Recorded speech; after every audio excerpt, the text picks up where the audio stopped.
You are listening to Insurance Untangled podcast, where we explore the various challenges faced by dental practices due to their reliance on insurance. In this podcast, we dive deep into the issues surrounding dental insurance dependence and offer practical solutions and strategies for reducing your reliance on insurance. Join us as we interview industry experts, share success stories, and provide valuable insights to help you take control of your practice's financial future. Hello, everyone. Welcome to another exciting episode of the Insurance Untangled podcast. I am Naren Arul Raja and one of the co-hosts of this podcast dedicated to helping practices that are tangled up with insurance. We have a quarterly event coming up. We're going to have some amazing speakers, including Dr. Howard Farran, Gary Takas, and several others. So you're going to have a treat. It's 3 hours of CE on the 14th of June. We're going to put a link in the show notes, as well as just go to the Insurance Untangled website, insuranceuntangledcom website. So looking forward to seeing you there. 3 hours of CE, tuition is waived. It's on us. So please sign up and let's have some fun on 14th of June from 12 noon. Today I have an awesome guest, and the topic we're going to be talking about is what are umbrella networks or leasing networks. And the person to enlighten us is my dear friend and colleague, Ben Tuinei. Hey, Ben, how are you? Hey, Naren, great to be with you today. Let's jump right in, Ben. So let me ask you the basic question. Why do umbrella networks exist? Yeah, it's a business model. A lot of insurance plans, particularly the younger ones or the ones that don't have a lot of accounts, patients, or employer groups, those companies typically have a hard time recruiting. So it's kind of like when you fly an aircraft and you go on the smaller commuter jets, like I fly Delta, and when you get on the smaller aircrafts, like you're doing just a 45-minute connection, the entire crew, even though it's a Delta airplane, well, it has a Delta logo on it, the entire crew is employed by another airline, but they don't represent themselves. They're representing Delta, right? So they're sort of working on behalf of Delta. And so this is Delta Airlines. So same thing with insurance carriers, where if I have a hard time recruiting doctors, I'm going to pay another company to recruit doctors so that when they enroll those doctors as in-network under their own plan, I will pay a fee for that plan to consider that doctor in-network with my company, right?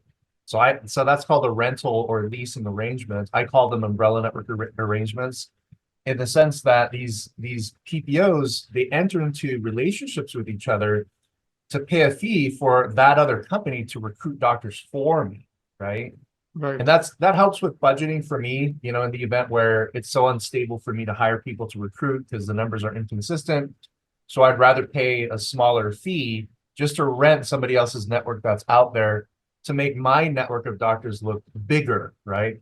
So at the end of the day, the importance of that is that when you go to employer groups, I can show an in-network list of all in-network providers that were recruited by me directly, but were also recruited by leasing partners, right? So that list is 3 to 5 times, sometimes 10 times bigger, to make it more attractive for an employer to say, yeah, there's a lot of in-network options, pricing's good, I'll buy, right? So that's sort of the purpose of umbrella networks, is to allow PPOs to help each other recruit in-network providers all around. Thank you for that. So is there an efficient way to keep up with an umbrella network relationship? Yes, pay attention to the notices that you get from every insurance company. Just like we got one a few weeks ago where Guardian and Humana, they entered into a relationship, which means that you could be in network with Guardian or Humana. Or was it Guardian? I know it was Guardian and one other insurance carrier, probably United Healthcare. But when you see those things, you have to always ask, how is this going to affect me, right? And meet with your team members and read through those letters thoroughly. And in essence, what happens is that when you get those notices, and if you don't pay attention to it, let's say you're out of network with Guardian, and then all of a sudden, the Guardian says, well, now we're part of the United Healthcare network. So if you're in network with United Healthcare, you could start to see your Guardian claims being paid in network, right? So these are notices that insurance companies are required to send to you. And that's the best way to sort of keep up with relationships, is just to pay attention to those notices. Don't ignore them as they come in, and then sort of have a working chart on all your contracts, fee schedules, and relationships, just to make sure they're aligned the way you want them to be. That's perfect. What are some of the most common umbrella networks that exist out there? Yeah, the big name ones are Carrington, and there's Connection Dental, which also is owned by GEHA, but GEHA has multiple contracting options. So the part about connection is connection. GEHA uses connection and uses Carrington. So you want to understand that difference. So there's Carrington Connection, there's Dentamax. In some states, there's the Premier Dental Network, not to be confused with Premier Access in California. Those are two different organizations. There's Dentamax, Premier, there's Mavrist, which also goes by the name Zealous. And then you have smaller leasing relationships where you're, if you're contracted with Aetna, that could include Emeritus, Principal, Guardian, and part of the United Concordia network, right? Same thing for United Concordia. That could include Aetna, Principal, Emeritus, and some other PPO plans as well. So you have a lot of smaller leasing arrangements with like plans like Guardian, Aetna, Cigna, like all of them have some type of leasing arrangement with each other. But the big ones are your Dentamaxes, Connection Dentals, Carrington, Premier Dental Network, and Mavrist, which also goes by the name Zealous. Right. If you are helping an existing practice that is on every PPO network and every umbrella network, what is your typical approach to help those practices clean up the confusion that's caused by having too many, PPO plans and too many umbrella plans? Yeah, there are many practices that are in network with every umbrella network, and that's all who they're in network with, plus your Blue Crosses and your Deltas. Delta, for the most part, is one that's not yet using umbrella networks or leasing networks yet, but there is a rumor, and I've actually had personal conversations with Delta people that they are planning on doing leasing arrangements like every other dental plan. But the problem is that if you're on only umbrella networks, then the MetLifes of the world will downgrade you to the lowest possible fee schedule. And sometimes they'll pay off of a different fee schedule for the next claim, right? So that's the problem with umbrella networks, is that you always run the risk of PPOs that use all the umbrella networks downgrading you to the lowest possible fee schedule. So the cleanup work is basically, where do I get the majority of my patients? Like, is it MetLife? Finding those numbers out, at least those dynamics out. The second thing I would do is take a look at, does Aetna use all the umbrella networks? If they do, and you see that pattern, that all the big networks that bring you patients, or at least that represent the patients that you see, if you're finding that they're using every single umbrella network that you're on, you might want to start canceling out the lowest fee schedule network, and then go and then continue that analysis in that path. The idea is to have one or two umbrella network partners to avoid that whole confusing part of MetLife paying on a different fee schedule every single time, right? So having some consistency. You can play the opt-out game and opt out MetLife with all umbrella networks except for the one that's paying the highest, but that's not bulletproof. Like, a lot of times you'll see PPO plans ignore those opt-outs or not even recognize them, right? And you're chasing your tail trying to figure out this whole mess and this whole dynamic. The simplest way to move forward is just to only have 1 to 2 umbrella networks. For me, I would just have one, right? One main umbrella network. It's one fee schedule, so that there's no confusion or no temptation for an insurance company to downgrade you to the lowest possible fee schedule. Now, that's just one example. There are a million other examples where a lot of practices are in network with all dental plans directly, including all umbrella networks. Under those circumstances, you do still tend to find some PPOs bypassing the direct contracting, going to the lowest fee umbrella network, right? So you lose another 20 to 30%.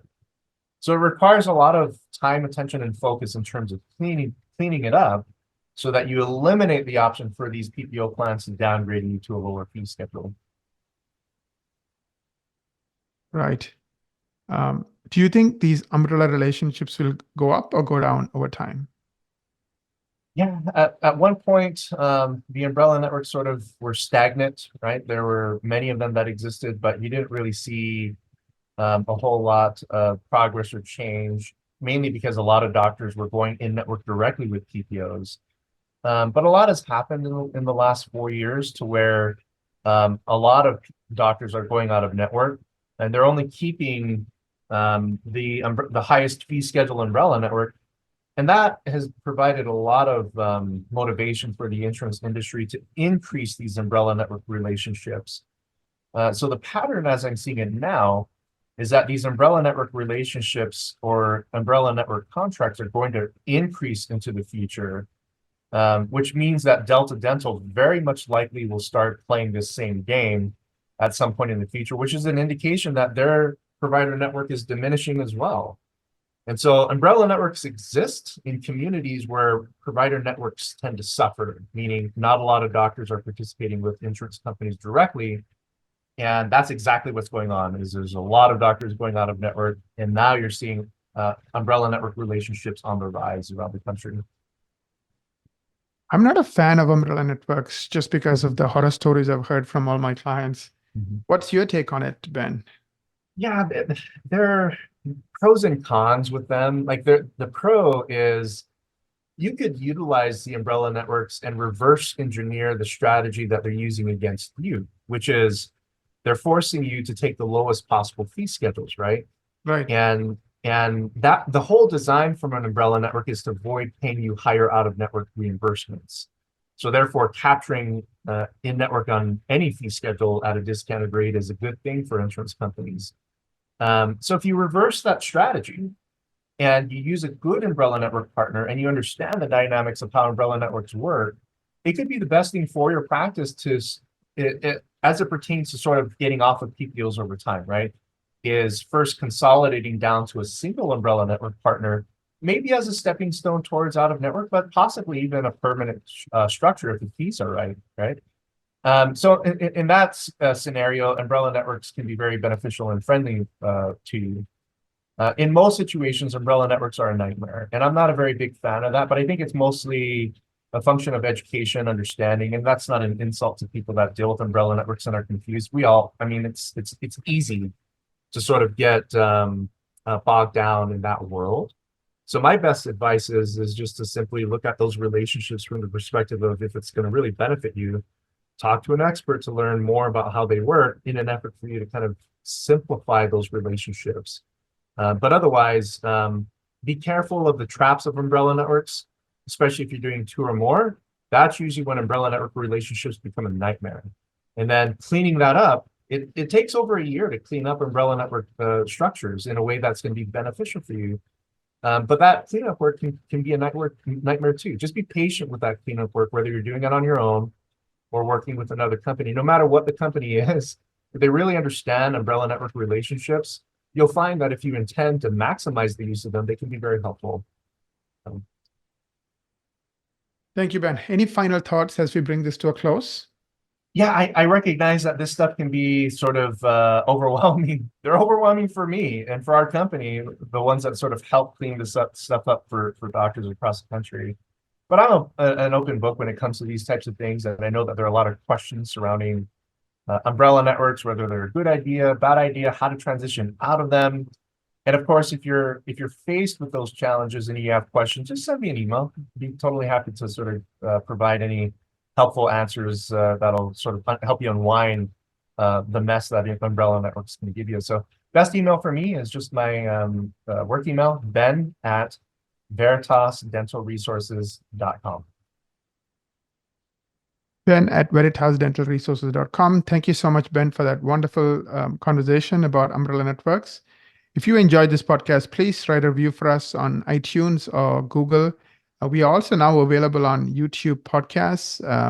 You can listen to this episode and all prior episodes by going to YouTube.